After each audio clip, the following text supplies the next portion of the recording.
Good morning, good morning. Happy Tuesday, May the 20th, in the day of our Lord Donald Trump. And he, of course, is delivering on all the plentiful goodness that he promised on the campaign trail. We'll be talking about, of course, the Trump and Vladimir Putin phone call here in the show. You are tuned in to the Ted Manila Information Show, TMI for short. I am Manila Chan. That over there is Ted Rall, the Ted, because the show is called the Ted Manila Information Show. So Ted has now got the as a title. If you guys are looking for the... I don't. It's the only. Oh, we lost you. No, we lost your audio. There you are. No, I'm here. There you are. Yeah, I'm switching to increased clarity here. The Ted there. If you guys are new to the show, welcome, and warning, we say bad words on this show, and we talk about the thoughts that you probably want to voice and you just don't. Ted and I we talk about those things, and we do that Monday through Friday at 10 a.m. Eastern time. So please be sure to like and follow the show wherever you're consuming this content. We are still, young-ish in our tenure, so we need your help. If you tell the algorithms that you're here, you click that like button. Maybe if you're able to on Rumble, join us on the Rumble Premium platform so you can get us commercial free, get all this extra bonus content, and you get all the other great Rumble creators for free with not for free, but with no commercials. And so that's kind of a perk. So we're part of that program. So you can join us there. If you're watching on Rumble right now, hit that red button that is right below this talking head box that says Rumble Premium, bright red.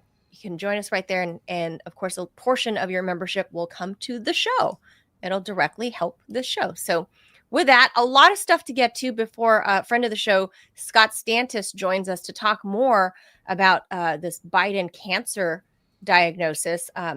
And one leading doctor, Ted, that I think is safe to say leans very left and has direct ties. His family has direct ties to the Obama era.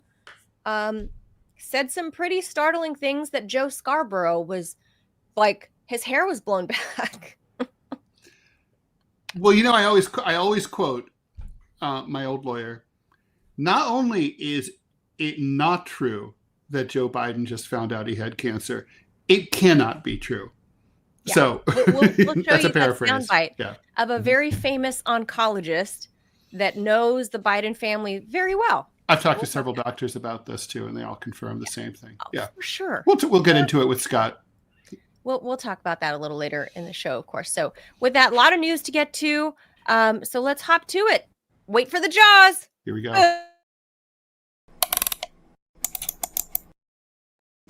Russian President Vladimir Putin, you may have heard of him, he spoke on the phone with Donald Trump. The conversation yesterday focused on the conflict in Ukraine and a possible ceasefire between Russia and Ukraine. The phone call, initially announced by Trump on Saturday, finally took place. Trump said that the talk would be about stopping the bloodbath between Russia and Ukraine, as well as bilateral trade. Russia says that the conversation was important to them, with Foreign Minister Dmitry Peskov saying that the call was based... Dmitry Peskov is the spokesman. Sorry, Kremlin spokesperson, stating that the call would be based on the results of the recent meeting in Turkey between Russia and Ukraine. And by the way, it was startling, Manila, to see for the first time in years a photo of a meeting where there were both Russians and Ukrainians in the room, with flags of their two countries side by side with turkeys in between. It was kind of startling. Russia says that it's very psyched about the mediation role that Trump offered to play, and sees the diplomatic path as preferable. In other words, they would rather resolve this with words rather than bullets. We highly value the United States' mediating efforts if they truly help us achieve our objectives by peaceful means, he said. Steve Witkoff, special envoy for Trump and a key figure behind this whole process, has expressed hope that the call would be very successful and would be able to clear some of the logjam in the negotiations. Well, that call took place, and Manila, you have some stuff to show, I believe. You have a little audiovisual presentation. I got some truths to drop from let's see them. Our Lord Donald Trump. He truthed this out immediately after the phone call. I presume. Should I read it for the people who are listening on audio? I think I said just completed my 2-hour call with President Vladimir Putin of Russia. I believe it went very well. Russia and Ukraine will immediately start negotiations towards a ceasefire and, more importantly, an end to the war. The conditions for that will be negotiated between the two parties, as it only can only be, because they know details of a negotiation that nobody else would be aware of. That's really bizarre. The tone and spirit of the conversation were excellent. If it wasn't, I would say so now rather than later.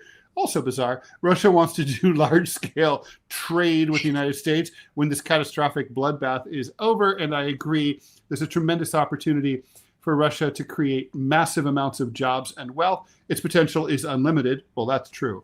Likewise, Ukraine can be a great beneficiary on trade in the process of rebuilding its country. Also true. Negotiations between Russia and Ukraine will begin immediately. I have informed President Vladimir Zelensky of Ukraine, Ursula von der Leyen, President of the European Commission, Emmanuel Macron of France, Giorgia Meloni of Italy, Friedrich Merz of Germany, Alexander Stubb of Finland, and Clovis during a call with me immediately after the call with Putin.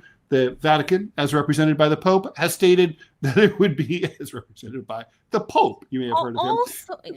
Leo the 14th, has stated that it would be he'd be very interested in hosting the negotiations. Let the process begin. So the thing is, as with so many things Trumpian, look, I like the spirit of it, obviously, but it's always about the how, right? It's like, so the grammatically, Ted, grammatically, do you think there's anything with the way he capitalized certain words like trade, unlimited? Those are all caps. Then no, just like there's the scare quotes that he has in there too. He always just like when he tweeted like Kofi Fee.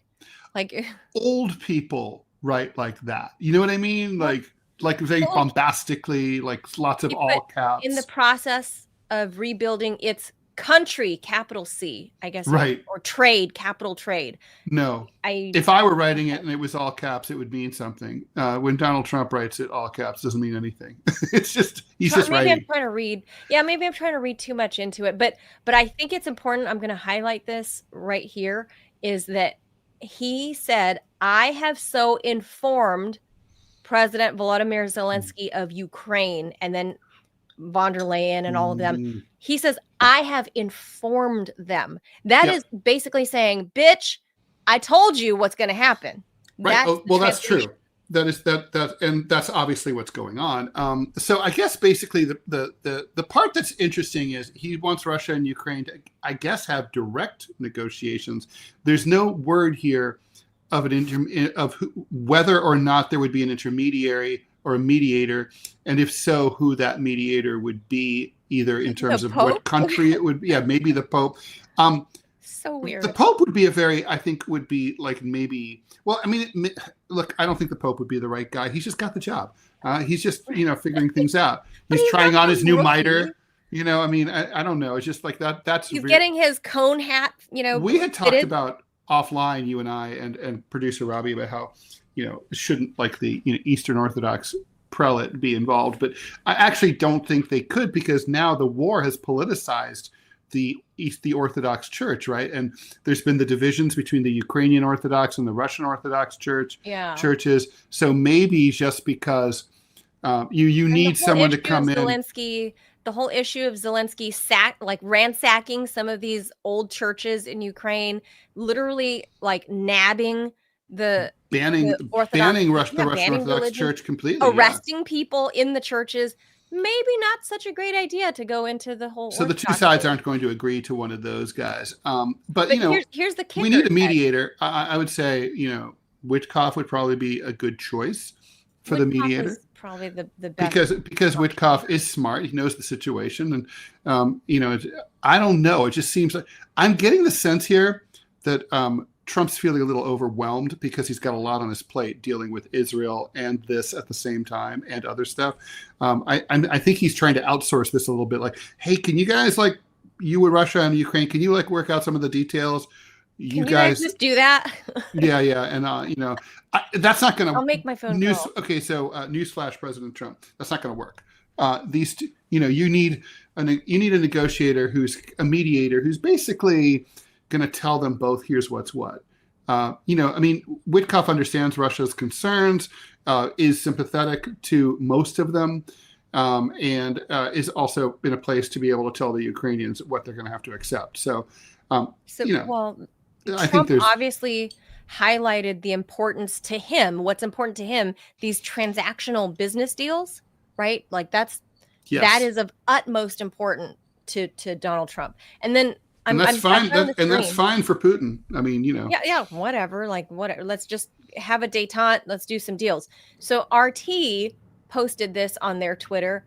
They said, rare, wholesome details from Putin-Trump call. One, they addressed each other as Donald and Vladimir.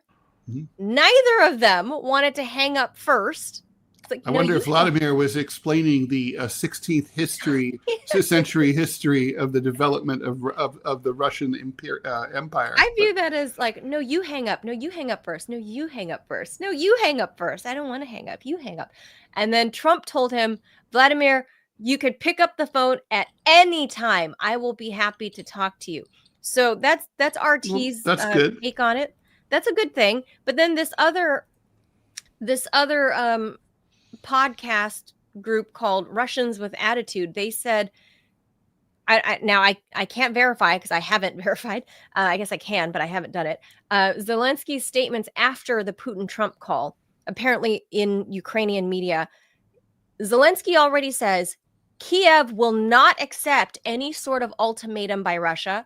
Ukraine will not withdraw its troops from anywhere or give up any territory. Ukrainian NATO aspirations are not up for debate. There will be no neutrality. And he expects he expects new European sanctions against Russia soon. He asked Trump not to make any decisions about Ukraine without Ukraine. So I think that's right there. If these prove out to be true, what this shows me is Zelensky's totally showing his ass, right? Like he's showing he's the one that doesn't want to end the grift. He wants the war to continue because he needs another villa in Lake Can you put Como. those back up? I want to take them one at a time because I have interpretations here. Now with Zelensky, you always have to read between the lines. Not so much with Putin; he's a straightforward guy.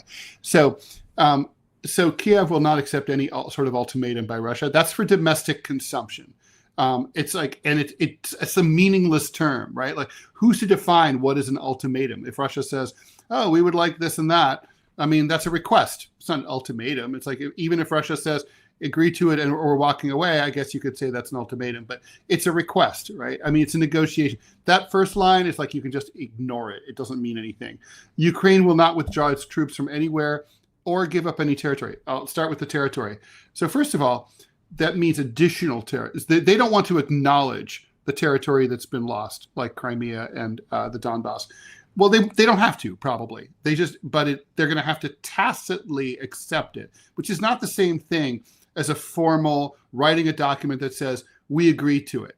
They don't have to agree to it. But it's gone. Okay. And so in terms of withdrawing its troops from anywhere, that's going to have to be negotiated, but obviously they will negotiate that away because they're going to have to withdraw their troops from some areas because there's going to have to be a land swap because Russia currently has some territory that it doesn't really want and that Ukraine wants and vice versa. So there's going to be some land swapping going on so that ethnic Russians end up in areas that are controlled by Russia and vice versa. The NATO aspirations thing, okay, he's been smoking some serious cannabis because maybe there will be no neutrality, but Ukraine can't join NATO. And the sanctions against Europe from the Europeans, whoop-de-doo, who cares? Whatever. And anyway, it's, he asks Trump not to. So I don't think, I've been saying all along that I'm fairly optimistic about all this. I remain somewhat optimistic about all this. I mean, we're not there yet, but, it's moving forward. I still say he is a crazy, maniacal egomaniac, and he is smoking too much crack. Maybe he's hanging out with Hunter Biden. I don't know. But I don't know where he gets the notion that he thinks he's going to have more of a say. The fact that the Russians are even considering calling it quits of a war is generous enough, because really they can just drudge this on and Sure, but on and it on. costs money and lives to Russia too, right? They'd like to, Sure, you know. but they can. The point is the Russians have all the cards. They're dominating on the battlefield. If they wanted to drag this out, they can. They have the bodies for it. They have the money, the production capability, the people, they have everything on their side. They can drag this out if the terms of their demands are not met. So I think Zelensky is, if these demands from Zelensky are true, like, he's a crackhead. You're a crackhead.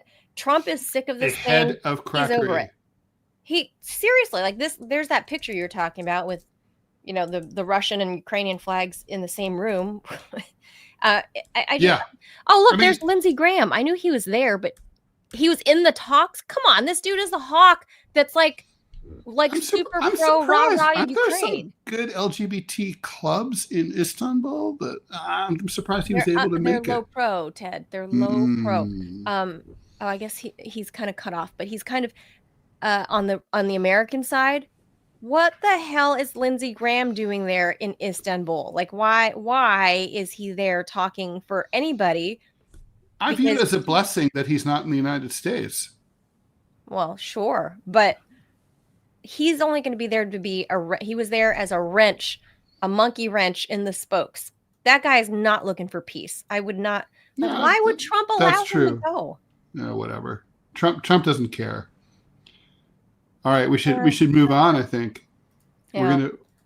we're gonna have Scott join us down at the bottom of the hour. All right.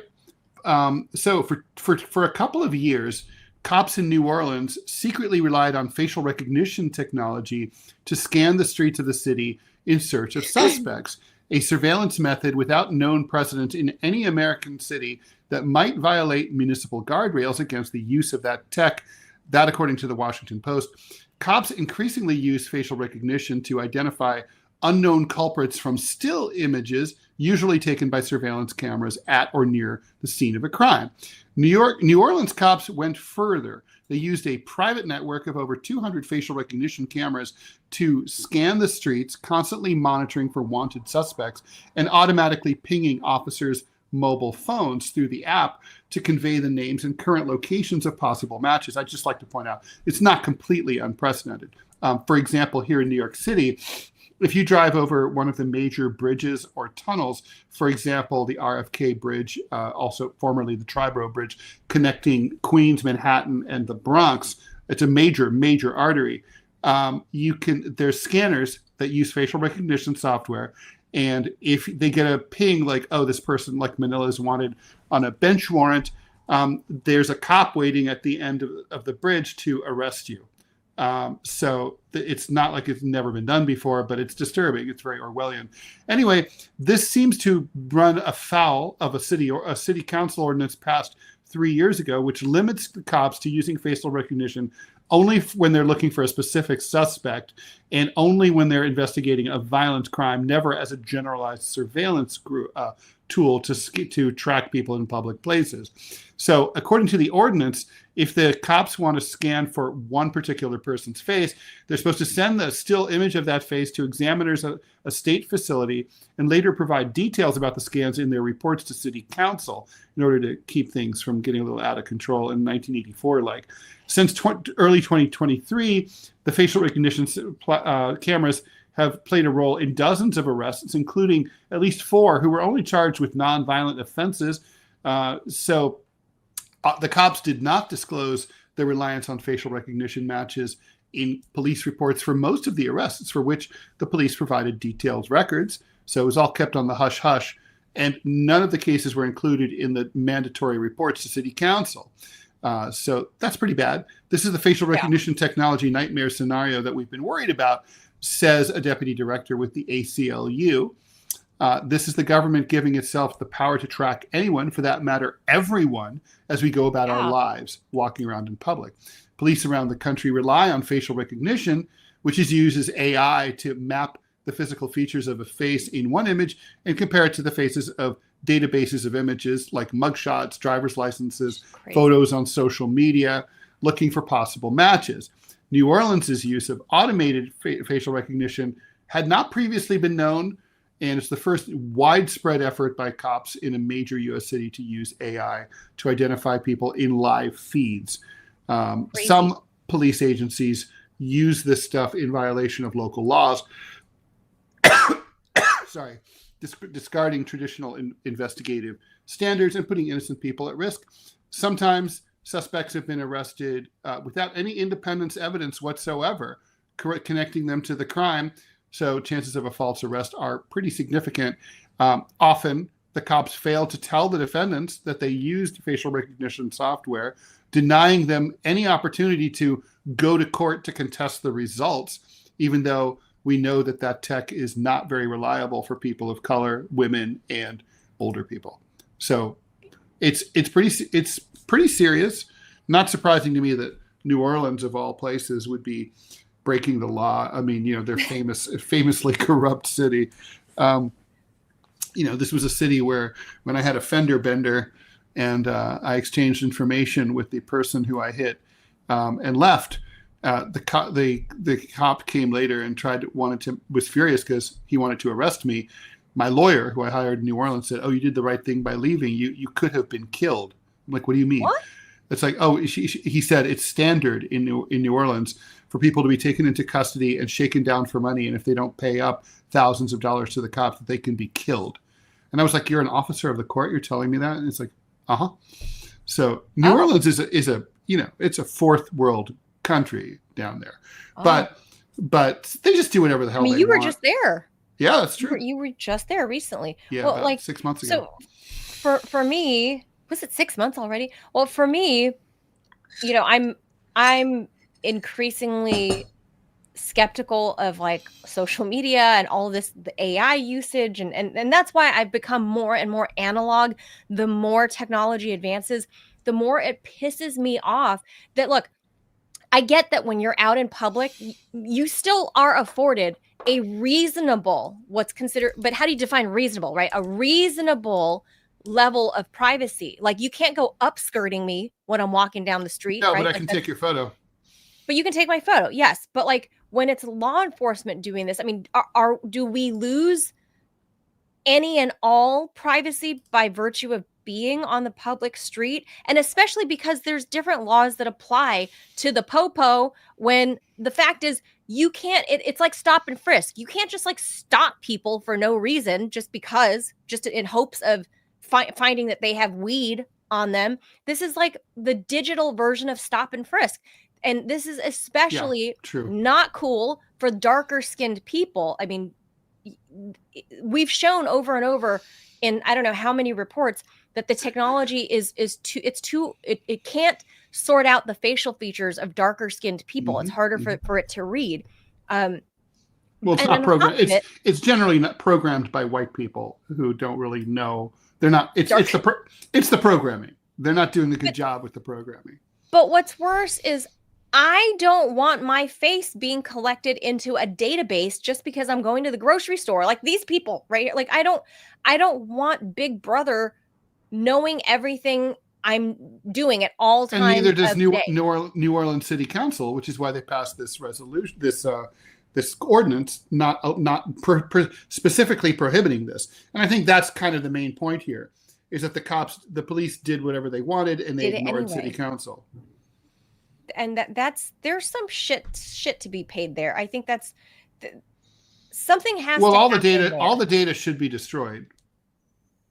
Gotta say. And I honestly don't believe that it does. And I'm a big privacy person, so there's that. So I'm just pissed off about that. I'm violently opposed to this. I mean, I get into a lot of detail in my book about Edward Snowden, about all the different kinds of surveillance that you might not be aware of. License plate scanners all over the country that are tracking everybody, every car that goes by. It all gets stored into your Easy Pass. Yep. I try to avoid going into the tolls for that reason, just because. Yep. I just don't want By the them way, to there's know the where Easy I'm Pass can traveling. get you a speeding ticket too. They can, like, if they see that you went across the bridge too fast, bam, you get an automated ticket. Part. Yeah. I So, wonder about that. but I mean, basically, privacy is dead unless you live in a very, very rural area. There's like basically. Robbie's smiling, but he's wrong. There's enough city life where he is that there's also Yeah, but it's not declining like privacy. it's not like it is like here in New York City where there's tens of millions of cameras.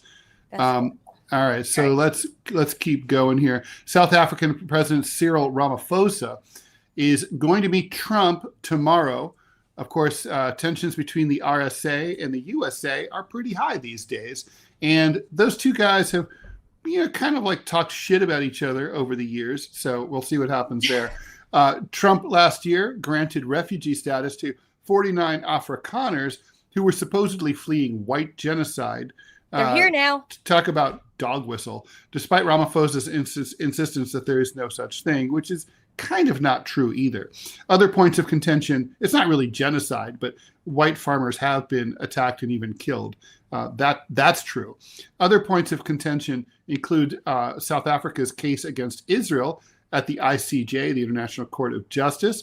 Trump froze foreign aid, which has affected South Africa's ability to fight HIV and the country's ties to Russia and China. The media in South Africa is wondering how things are going to go because what if Ramaphosa walks into what they called a Zelensky-style ambush? But Ramaphosa's spokesperson, Vincent Magwenya, says that the government isn't worried about any potential hostile reception. Before Trump decided to grant those Afrikaners asylum, he called for an investigation to take place into South Africa for confiscating land in February. He was referring to the expropriation bill in the RSA, which replaced the apartheid era of the bill, version of the bill, setting out the legal procedures for South Africa to own private land for public purposes with nil compensation in some circumstances. Here we would, what do we call that? Eminent domain. During this time, a video of Ramaphosa launching a pointed attack against Trump resurfaced from when the pair had first clashed about this. This was back in 2018. I don't think Donald Trump's holding any grudge like that. I don't think it matters. I mean, I think, honestly, I think that they're like anticipating drama that's probably not going to happen. Yeah, I think this is much ado about nothing. The dude, Ramaphosa, landed at Joint Base Andrews yesterday, so he's probably collecting himself, getting ready for this. From my understanding, he's in town really for money. He's here trying to make deals with Donald Trump. I don't think he actually cares about the so-called drama with the Afrikaners. I don't think he cares about any previous mean tweets or whatever. I don't think that's the thing. If I were him, I'd be psyched to be rid of those Afrikaners. Trump is the one making the spectacle of it. I don't think Ramaphosa gives two shits about that. Like, fine, you want to bring 50 people over, whatever, okay. Whoop-de-doo. And then there's the most famous South African, the most famous African in the world, world's richest man, Elon Musk. I'd be curious to see if he's gonna meet with him also, because his Elon Musk's family, I think, is old Dutch Afrikaners. Oh, for sure. Mm-hmm. I think his dad was like in the diamond trade or something. Oh no, that's some very dirty money that helped launch Elon Musk. Like, holy shit. Yeah. All right. Yeah. One more. We got Scott in the background. All right, Scott, hold tight. On March 28th, a powerful earthquake magnitude between 7.7 and 7.9, that's a monster, struck near Mandalay, Myanmar, causing a lot of damage and killing over 5,300 people. This was the biggest earthquake there since 1912, and it also affected Thailand and Vietnam, causing a state of emergency throughout Southeast Asia. Now, the president of one of Thailand's biggest construction companies has surrendered to the police investigating the collapse of a high-rise building under construction in Bangkok. The disaster killed 92 Thais, The building was the only building in the city to collapse, and the authorities are looking into claims that the way it was designed and built made it disintegrate. The criminal court approved arrest warrants for 17 people, including Premchai Karnasuta, 71 years old, president of the Italian Thai Development Company, which was building the tower in a joint venture with China Railway Number 10. That according to the Bangkok Post. Gotta love those Chinese companies with their catchy names. Others arrested included builders, designers, engineers. They now face charges of possible negligence causing death. Deputy Chief of Bangkok Police, Nopasin Punsawat, said the individuals who surrendered to the cops denied the claims. Several have already issued public denials in the media as well. The joint venture between the Chinese and the Thais was building a 32-story high office tower for the State Audit Office of Thailand. I assume that's the equivalent of like the IRS. Nopasin said the news conference that testimony that from experts suggested the building plan did not meet the building codes in Thailand. In particular, there were concerns that the project had structural flaws in the core lift shaft and used substandard concrete and steel. Well, all I can say is I don't know what the Thais are going to do about this. Are you seeing this, Ted? Look, oh yeah. If you're found guilty, oh goodbye. Look at this. It looks like 9/11 all over again. If you were collapsed into that shit, but if that happened in China, and you're found guilty of something like that, oh well, they're going to shoot you on national television and charge your family for the price of the bullet. So just be happy it wasn't in China. But I don't think the Thais will do that. Yeah, I don't think so. I think the Thai people, you go to prison forever. Yeah, I'm sure it's a luxurious Thai prison. Beautiful. No scorpions or cobras at all. Oh my God. I can't believe the footage coming out of there. And you think of Thailand as like this newer cosmopolitan city. I mean, look at this footage. They have these high-rise towers, and so many American and Western tourists go there, right? Like they go holiday there, they go to the rooftop pools, they go to Phuket, they go to, it's so you think of it as this like fairly safe building wise cosmopolitan I city. would not think that. Manila, have you been to Bangkok?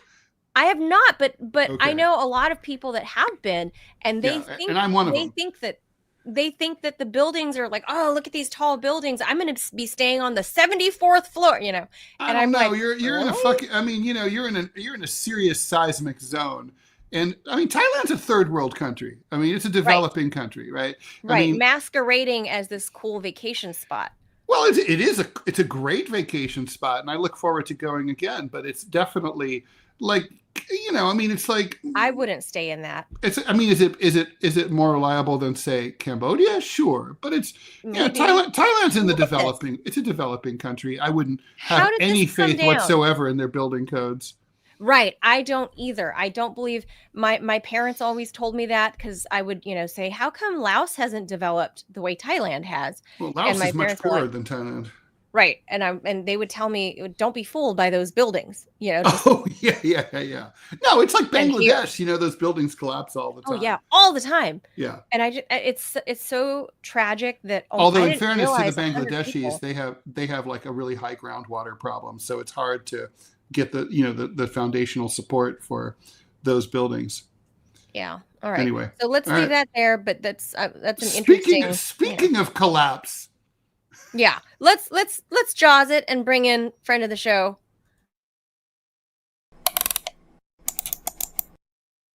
Hey. Ted's bestie. Welcome, Scott. Hey, guys. Editorial cartoonist for the Chicago Tribune. I'm doing this all by heart. Contributor to Center Clip. What am I forgetting? Winner of the Sigma Delta Chi Journalism Award. And co-host of the DMZ America podcast with yours truly, Ted Rall. All by heart, not too bad, right? Yeah, very Joe good. Biden couldn't do that. Can I jump in real quick on the conversation about buildings? Yeah, I was in Dubai a few years back, and Dubai, just as Manila was describing other places, that if you see the buildings from a distance, it looks awesome. I mean, it's amazing. Buildings everywhere. Very tall. Very tall. Very well, the tallest in the world, the Taj Khalifa. But when you get close to them, it's all done by the only way to put this is slave labor. These guys come from No, you're right. Muslim from India. Bangladesh. Yep. Yes, and they are crammed into little quarters. They take their passports away, and so it's indentured servitude. So you get that kind of person is building these technically amazing tall structures that, you say the Thai. I love the Thai government saying these buildings may not have been built to code. Well, you know how we know that? Code. They fell down. What's your code exactly? That's what I'd like to know. Like, what exactly does your code look like? But honestly, okay, I'm gonna defend the Thais a little bit here. I mean, if you had an earthquake of 7.9 in Los Angeles, I mean, would only one building fall down? No, I mean that's fair. That is a fucking massive. It's a monster. That is. I mean, think about the damage of the damage from that big earthquake in the late 1980s, right? Was it Loma Prieta, 1989? The one in Oakland, right? The San Francisco Bay Area one. Right, that collapsed the bridge. That bridge was bridge and also a major section of elevated freeway as well. That was the bridge. And I think some buildings too. So plus the bridge. Yeah, I mean, we and a lot of people died. So I mean, and that was only a 6.9. I mean, what people don't understand about earthquakes is an earthquake that is an 8 on the Richter scale is twice as powerful as one that's a 7. It's exponential. One that's a 7 is twice as powerful as a 6. Scott and I are both California babies. We've lived through earthquakes. Yeah. I don't think I've experienced anything beyond a 6 something. Yeah, and you'll notice a 6. You'll feel a 6. Oh yeah. You'll feel a 5.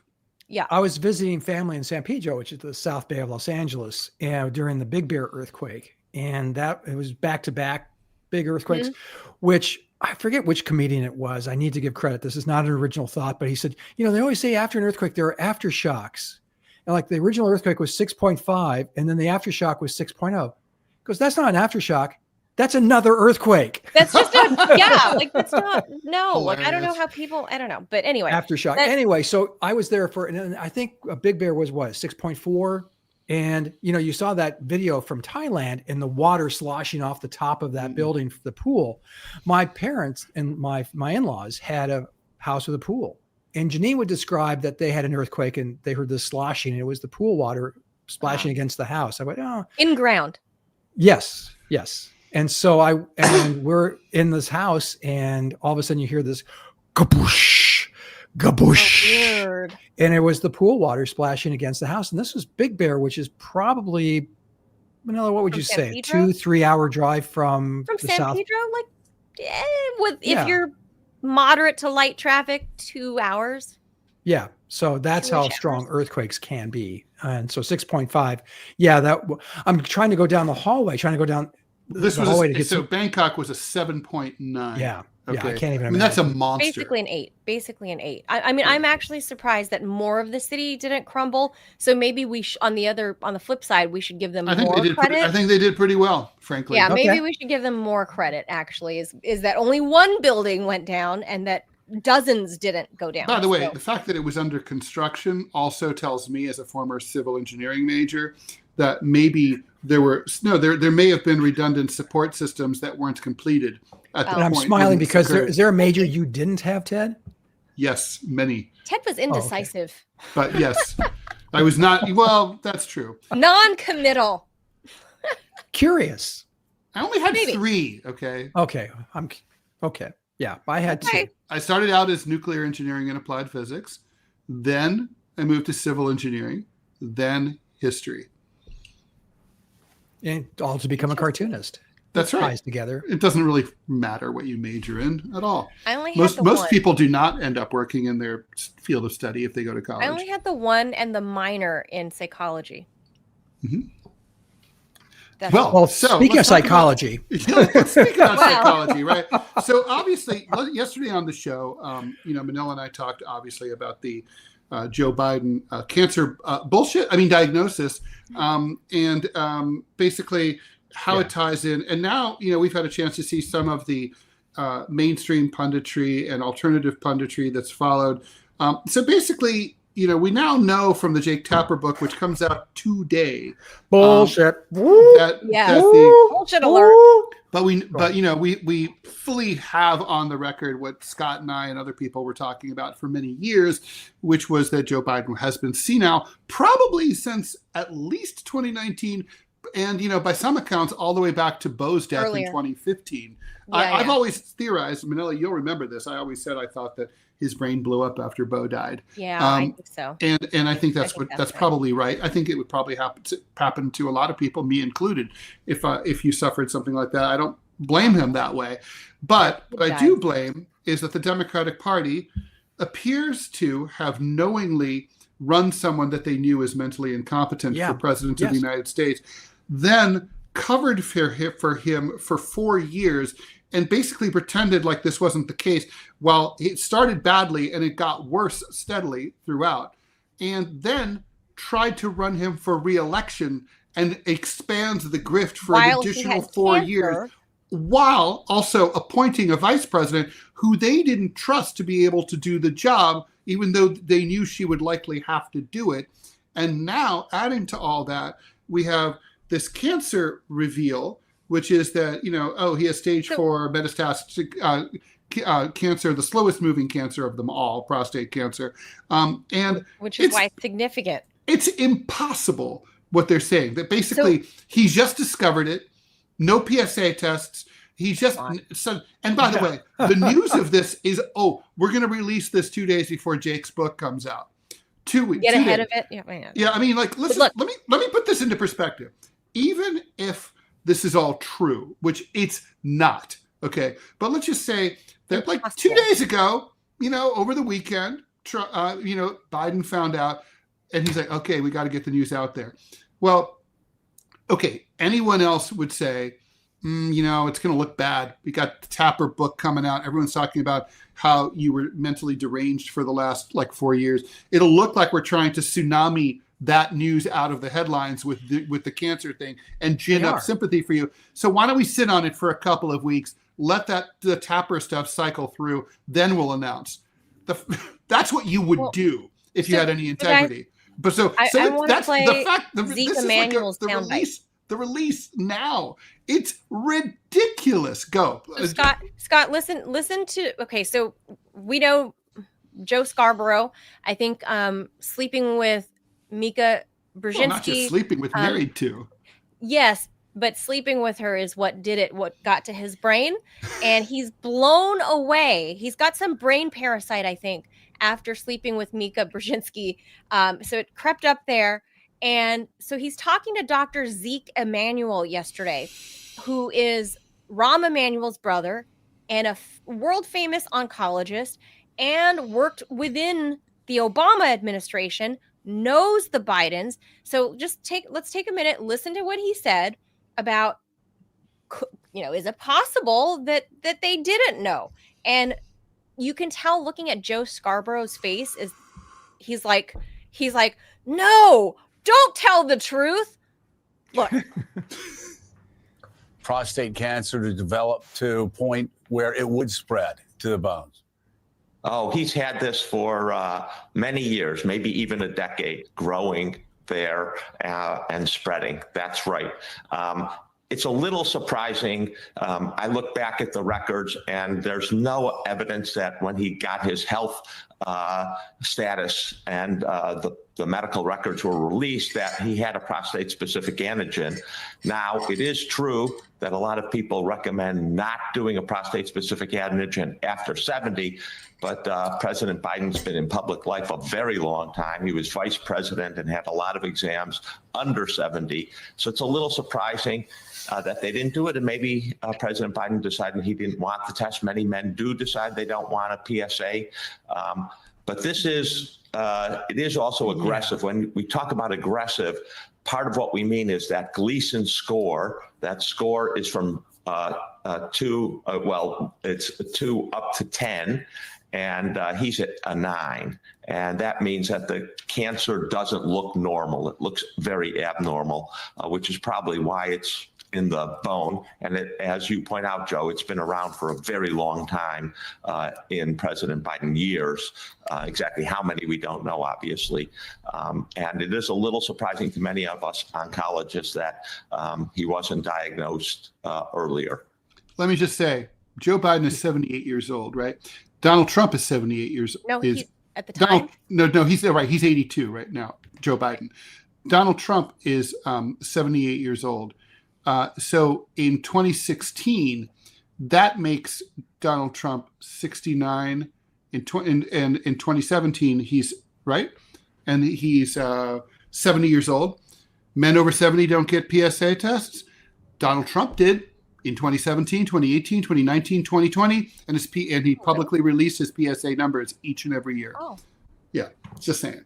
They were the best numbers. No one's ever had better Actually, numbers. they were good numbers. Yeah. oh. Well, good for him. Yeah. But here's the thing. I mean, here's where, Manila, I need your help. I'll try. Because I am so angry. I called Ted early this morning, just furious because I listened to NPR and they're doing all as much bullshittery as they could possibly spew about who could have known. Nobody could have known this. Probably a guy with the best healthcare in the world. Who could have known? But and and now someone the who stories- doesn't want us to get good health care, by the way. Right. And now the story's coming out that his day, he'd go up to the residence around 4, sometimes go to dinner at 4:30, which is my mother-in-law, God bless her, who is battling dementia, has dinner at her place at 4:30. There'd be times, according to this report, that the president would just leave the Oval Office, the West Wing, and go up to the residence and then not come back. I'm guessing he just sort of started wandering and they found him 2 or 3 miles away from the White House, but that's just my mind working the way it works. Here's my point, Manila, and this is what pisses me off more than anything. I had friends, colleagues, fellow cartoonists, fellow commentators, people online castigating me, running me across the coals, calling me a tool of Trump. And I know Ted went through the same thing because we had the temerity to say, here's what we see and here's what we hear. And this guy is struggling with dementia. Ted had to deal with this with his mother. I'm dealing it with my mother-in-law. We don't say this with glee or like, look, he's suffering. Right. This is great. We're not saying anything remotely like this. But we were saying he shouldn't be president. He shouldn't have been president in the second half of his term, quite frankly. Shouldn't have been president for the first half of his term. Yeah, you can make that argument, but he did beat Donald Trump. And if you believe that and he obviously also had prostate cancer. And yes. Look, and as you and I both talked about this morning, look, here's the thing. In a democracy, there are certain things that the voters need to know about before they cast their votes, right? And I would say among those things, I don't know if it really necessarily matters, whether Joe Biden agrees with my assessment that the Rolling Stones stopped being really great after 1978 or not. That's not important. But what is important is that, among other things, is that the president be physically and mentally, sound and well. And how do we define that? Well, we can discuss that. But basically, there should be some transparency here. If the Democrats had put this guy up and said in the Democratic primary against Bernie Sanders and said, please vote against Bernie Sanders for this guy who has ball cancer and whose brain is rotten, but the good thing is he won't get socialized health care. And the Democratic voters did that. That's democracy. If they went into the general election and said, please vote for this addled dude who basically doesn't remember the year that his son died, okay. And the voters said, okay, we're voting for him. That's democracy. It's democracy by stupid people, but it's democracy. This is not democracy. If you lie to the public and you say, did we forget to mention that actually he's an employee of China? Did we forget to mention that he's got an IQ of 60? Did we forget to mention that, that he's got cancer all over his entire body? Well, that's bait and switch. That's not, as Scott says, that's a coup. That's a coup d'etat. That is not a democracy. It literally changes the political system that we live under. Well, if you we start should have a doing that. lemon law, like with cars. When you buy cars, we should have a Well, lemon we do. law. We for do have a president. lemon law. It's called the 25th Amendment. Okay. And like that's the lemon law. And the vice president is supposed to trigger that and say, oh man, Joe, he's not fit. He's shot. It's like, so, and then, like and Scott she pointed didn't out, NPR is still carrying water for him. Yeah. 120 days post office. And when you have world-renowned doctors like Zeke Emanuel pointing out that there's a 99% chance that, they knew this before. Yeah. That Well, my father-in-law had this shit, and he had it for 12 years. Okay, before he died. Let me jump in and say, Carl, bullshit on Jake Tapper, because on the interview today with NPR to shill for his book, Tapper says, during the debate, the first answer, I was texting with the control booth and saying, "Oh my God!" So this son of a bitch knew at the very least knew during that debate. And then, if you remember, as Ted pointed out during our call this morning, Tapper was the first one to say, well, he suffers from a stutter. Yeah. And I had a friend a former editorial cartoonist, say the same bullshit. And I'm just going, I know what a stutter is. I know what it sounds like. And that ain't one. That isn't it. This is a guy who didn't know. I mean, they actually the stutter. How many times do we have to hear the stutter thing? Thousands. That stuttering doesn't make you think a dead congresswoman is still in the room. It also doesn't mean that we've overcome Medicare, which is what was a part of his answer in that debate. It also doesn't mean that you forget what was your last year in office as vice president. As vice president, yeah. So I'm furious that they when elections take place, during leap years. Well, and they continue to do this. They continue to carry water. You continue to have people say, "This was, the stutter. He was way sharper in private." Well, it's the same BS that Republicans were spewing about W, if you remember, back in the early 2000s, saying, behind closed doors, he's actually pretty smart. He's a rabid intellectual. I'm going, that can't be true, because you know what happens if you're smart? Behind closed doors. You know what happens when you're smart? You're smart all the time. That's what happens when you're smart. And also, it's kind of like, again, not only is that not true, it can't be true, but also, he's a politician. Speaking in public is kind of part of the job. It's the job description. Imagine if you're just like, oh, I suffer from agoraphobia. I can't speak if I go outside. Well, I'll be like, you can't be president then, right? Well, so now the next step, the next argument, the next layer of the argument is, let us move forward. Why are we he's not president anymore. Why are we talking about this? And Ted, what did you say this morning about if it was 1946? It was 1945. I said, those Jews, they're not coming back. They're gone. Nobody can bring them back. Let's move forward. Let's not have any talk about the camps or who was responsible for the deportations. Let it go. Let's move on. Look forward. Let's carry on. But the problem is that here's the thing. The people, it's not like those people who are behind all this, which is the entire administration, most of the Washington press corps, a bunch of leading Democrats and not so leading Democrats. Thousands of people are responsible for this bullshit. But it's like, they're all still in power is the problem. They still run the DNC. They still are in charge of the Democratic Party. They're still on Morning Joe as the host. They're still running MSNBC. So those people are still there, and they would do this again, and they will do it again if they get the chance. So that's the problem. That's why we need accountability. Apparatus. That's the thing. It's an indictment on why we're talking about this on day 2 is because this is a full-on indictment on the apparatus that the American people rely on for truth and news. And it's just shocking when when I showed, I think I have another one. Yeah, I have another one from Dr. Zeke Emanuel where you can look at the whole, they show the panel's face when Dr. Zeke says some more stuff, and the panel's whole face is like, it's just very telling that they're like, shut him up, turn off his mic, kick him out. They're just gritting their teeth. Here, let me show this for just a second here.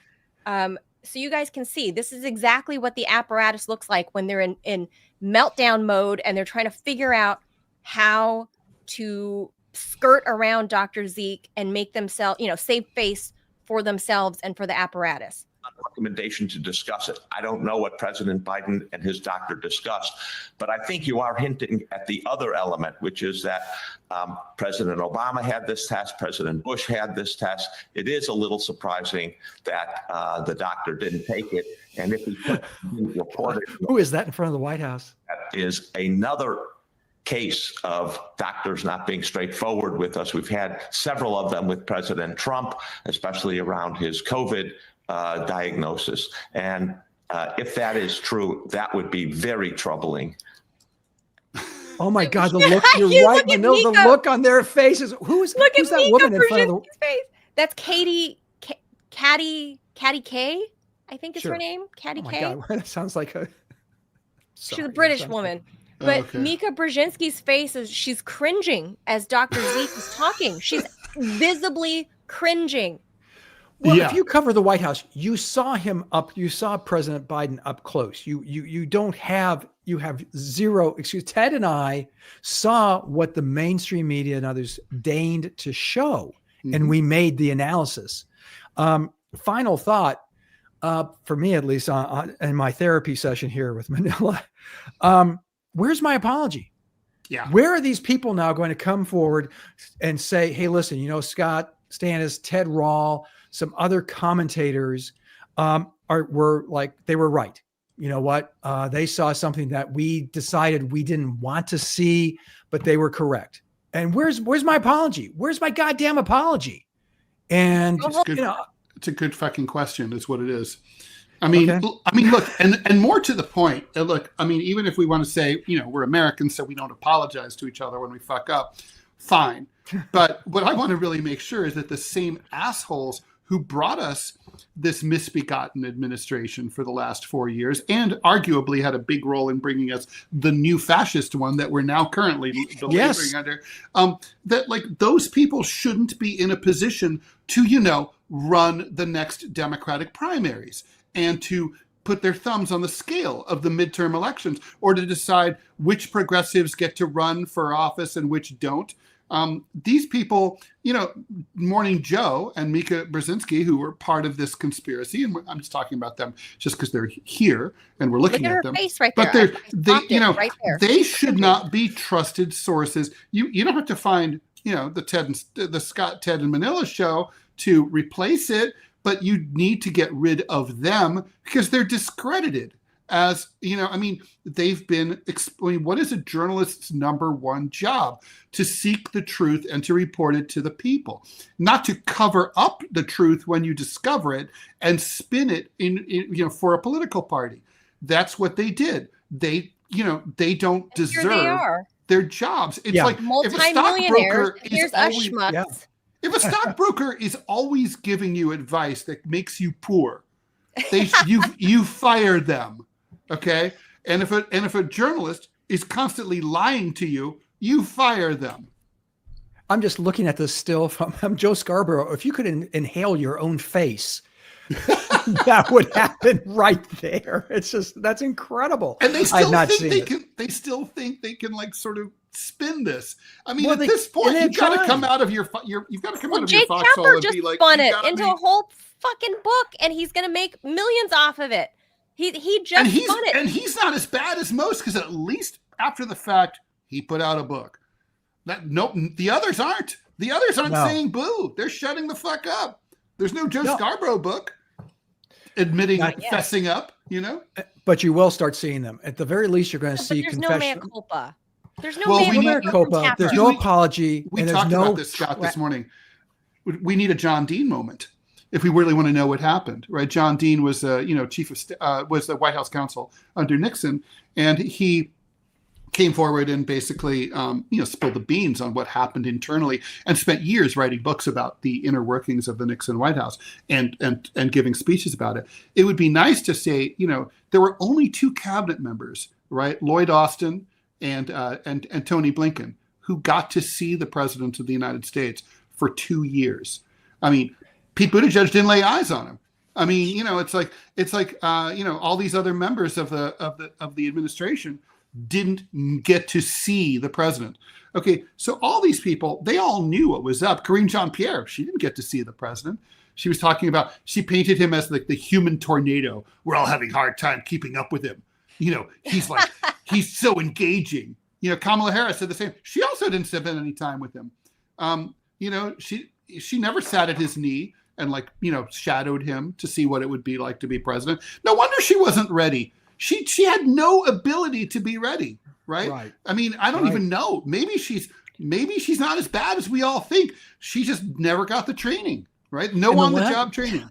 And one of the last thoughts is, this if anything warrants hearings, it's this. What did the president know, and when didn't he know it? Would be the next line of questioning. That's the name. That's the title of my. That's the title of my next column. There was a coup d'etat. This was a coup d'etat. There's no question in my mind. This was unelected officials cloistering a disabled president and running the country. This is as bad as Mrs. Wilson, when Woodrow Wilson had his second stroke, which really debilitated him. And she was signing documents with, for him. It's insane.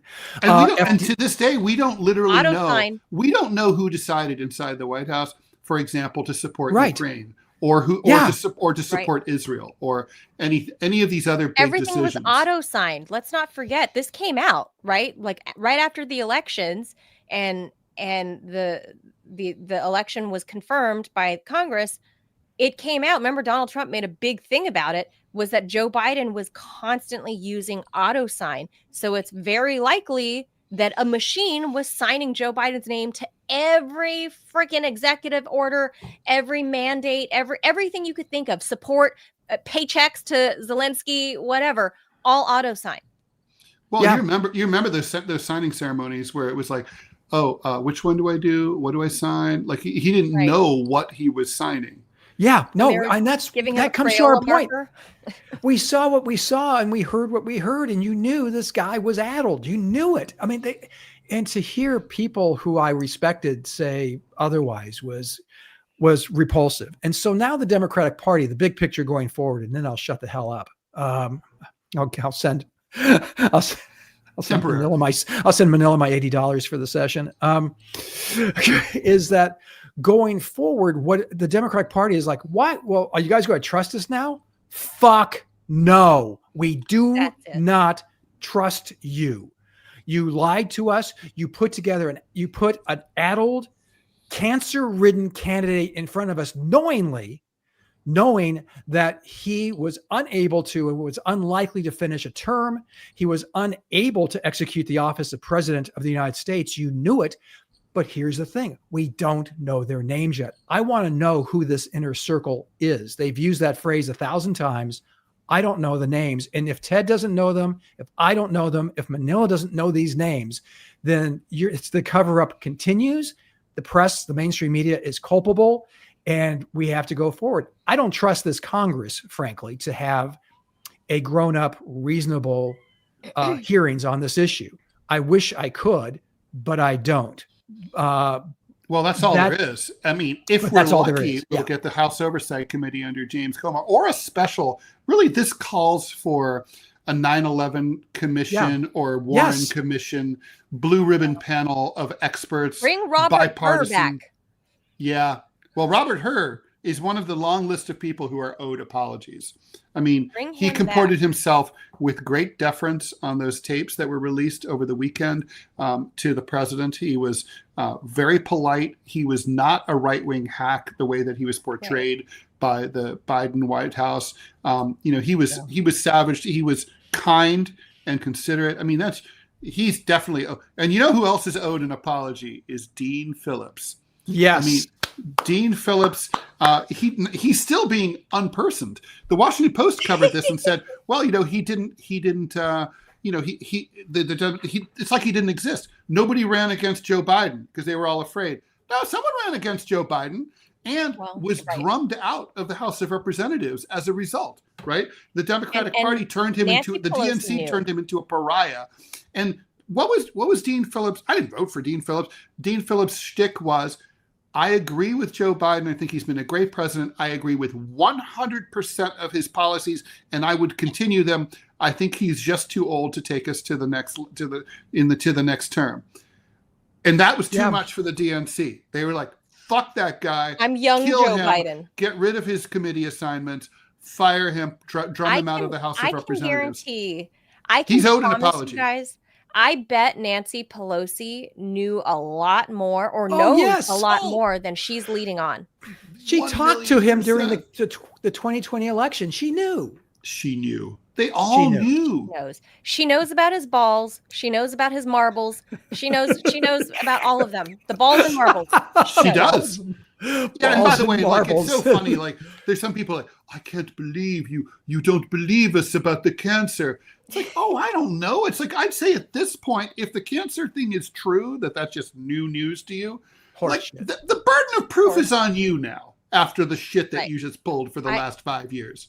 And by the way, Bernie Sanders is owed an apology too. Like, you know who gets this cancer is most American men who have really shitty health insurance, not someone who goes to Walter Reed and once people who don't year. have sex. What's that? And people who don't have sex. If you're draining the dragon, you're not likely to get prostate cancer. Yes, you are. Of course, that has nothing to do with it, Ted. It has everything to do with it, according to studies. No, I don't know. It's helpful, but that is not true. Although I don't think they said that he was having urinary problems and other, so I'm willing to bet that he and Jill aren't really, hooking up anymore. Yeah, probably not. I don't know. I hope so. But that'd be nice for her. I doubt it. To your point about the whole healthcare thing, like I said yesterday, for me to have found out that at stage 0, regular me, to find out about breast cancer at stage 0 in situ, meaning it hadn't spread. If Jane Schmo Manila can with my regular person health insurance can find out at stage 0 about breast cancer, how is it that the commander in chief escaped having his balls? Don't forget, he had the annual physical at Walter Reed, right? Plus, every time he fell, they took him to the doctor. Yeah, every time he had COVID twice, right? He went to the doctor then. Every time he got sick, which was a lot, he had a lot of health care. He fucked. Remember his foot like basically shattered. He had. When he was playing with the bitey dog. The doctor that would come to the White House with old school, carrying his Dr. Go bag and go give him shots, and people were saying it was potentially that new medication to kind of clear the plaque out of his brain. That's what people were speculating. But he had an in-house White House doctor that would come to the White House. He signed in like more than 120 times. Wow. Yeah. Wow. So yeah, I'm sorry. Chance. Right. There is zero. And he had, it's a blood test anyway, right? Right. I just went on Medicare. They just take it. Right? I just went on Medicare. And just to inform everybody that the standard Medicare physical is your doctor going in and going, and walking back out. That's really it. So this guy had not just the executive, what they call the executive, isn't that a quaint phrase now? The executive, physical. He had the penultimate executive physical. Don't tell me they didn't find this. That's horse crap. His PSA numbers would have been through the roof. The finger probe, they would have found the tumor. This is just, all of it. And now the Democratic Party coming forward and saying, well, you guys got to trust us for the midterms, right? Right?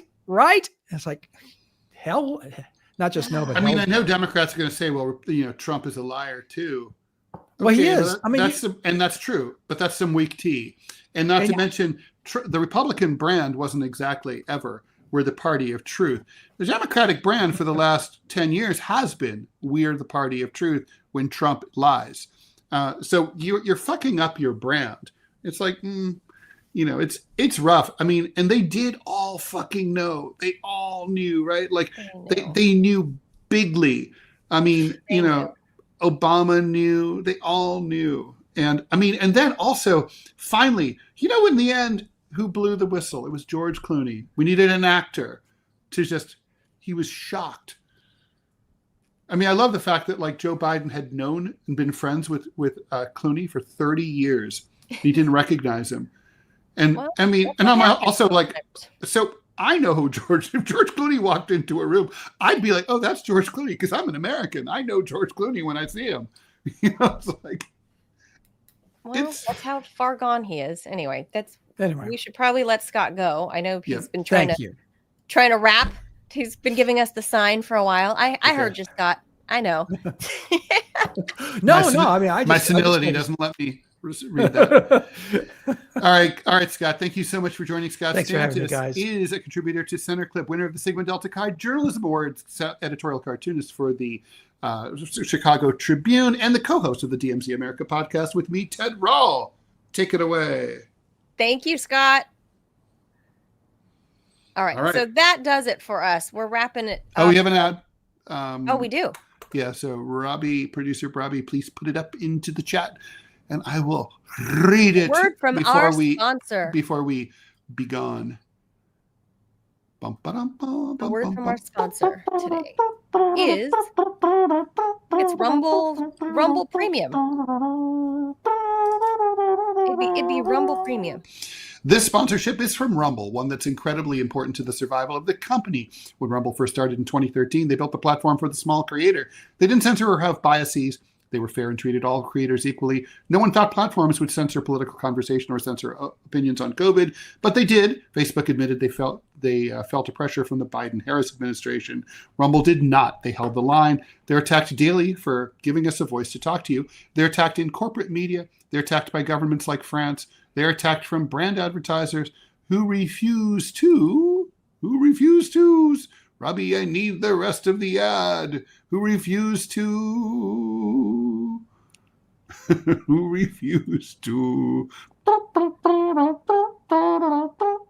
Please hold. An operator will be standing by. This call is being recorded for quality maintenance purposes.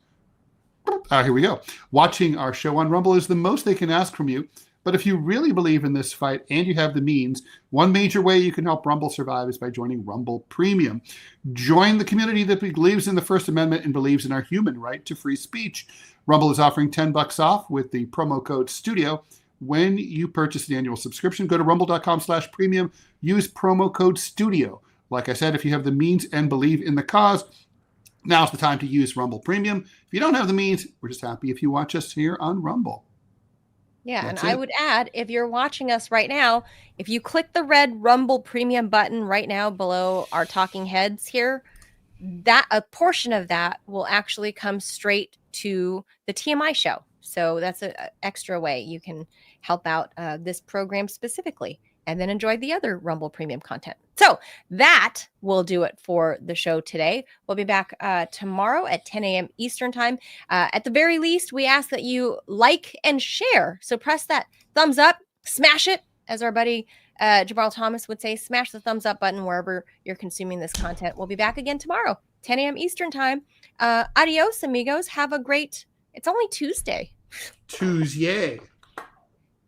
No, that doesn't work. It's only Tuesday? That's the vibe. It's only Tuesday? God. Bye, everybody. Bye.